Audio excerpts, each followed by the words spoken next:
Mas o meu bom dia vai ser para a torcida do Botafogo, porque a pergunta que eu mais escuto no dia a dia, pelas redes sociais, na Rádio Globo CBN, ontem depois do jogo, é: até onde pode ir o Botafogo?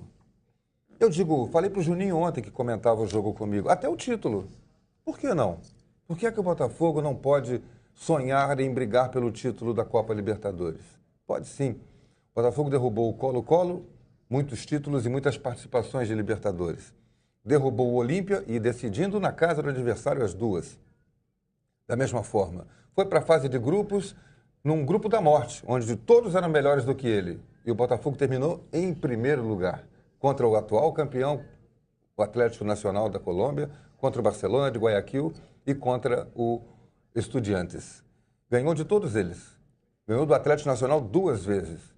Esse time aprendeu a jogar Libertadores. Foi no soco, foi no susto, mas aprendeu, porque começou lá em fevereiro, quando tinha apenas 22 dias de treinamento.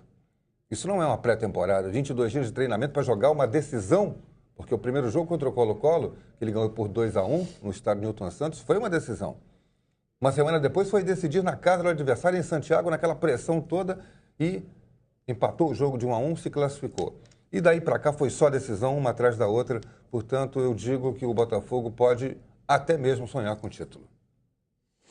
Nos últimos 3 anos, o futebol brasileiro viu vários favoritos, times que tinham um investimento muito maior do que os concorrentes, serem campeões. O Brasil não vai à final da Libertadores há 3 edições e domina as equipes. Se você colocar os 16 classificados, a gente vai mostrar daqui a pouquinho, o futebol brasileiro domina, por enquanto, em número, a disputa da Libertadores. E a Valone, só para fechar esse capítulo, Flamengo dominando o mundo, o Brasil. Sim, o Brasil, pelo menos. Embora, de fato, ele vá ter condição financeira para fazê-lo, né, porque trabalha muito bem na sua gestão das contas, né? São seres humanos que escolhem como gastar esse dinheiro, né? E acho que hoje a gente pode afirmar, hoje, com mais calma, que o Flamengo, que já tem muito dinheiro investido, talvez não esteja fazendo boas escolhas no seu elenco. Então, uma coisa é ter dinheiro, e a maior prova disso é o futebol brasileiro na Libertadores. Sempre mais rico do que os rivais, mas nos últimos anos com nenhum time entre os finalistas. Nos últimos 3 anos, nenhum time. É verdade, tanto que o ano passado ganhou o Atlético Nacional de Medellín, jogando até um futebol bonito.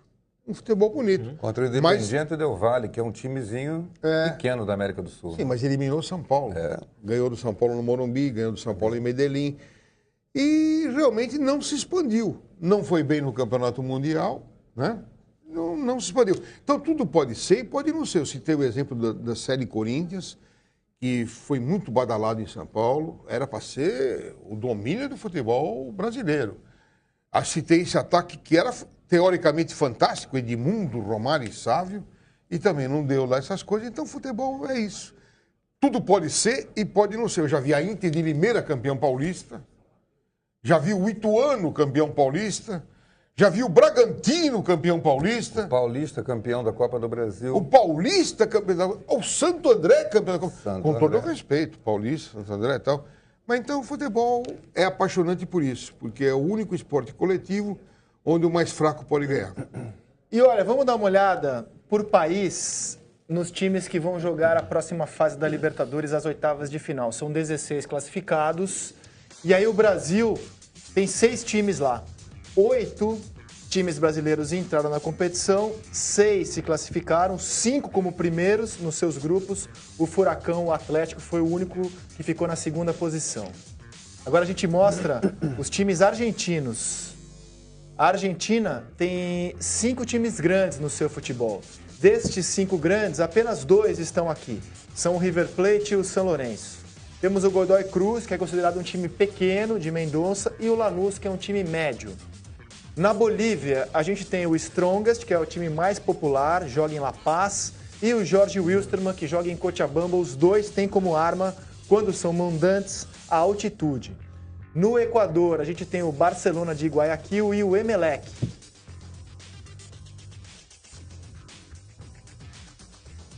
No Uruguai, só o Nacional se classificou e mesmo assim jogando uma bolinha pequenininha.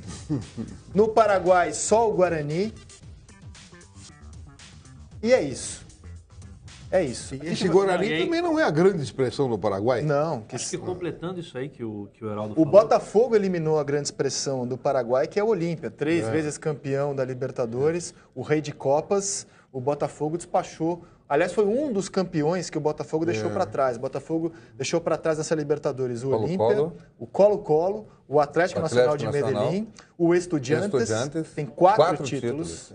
Se você somar os títulos que o Botafogo demoliu nessa Libertadores, são 10. E O Botafogo deixou para trás 10 troféus de Libertadores. Com todo o respeito à nação botafoguense. Me perdoem, é que eu já vi jogar Garrincha, Didi, Amarildo, Quarentinha e Zagallo. E quem viu jogar Garrincha, Didi, Amarildo, Quarentinha e Zagallo, fica surpreso com Pimpão, Bruno Silva. Rodrigo Lindoso. Não, agora, ele tá chegando lá.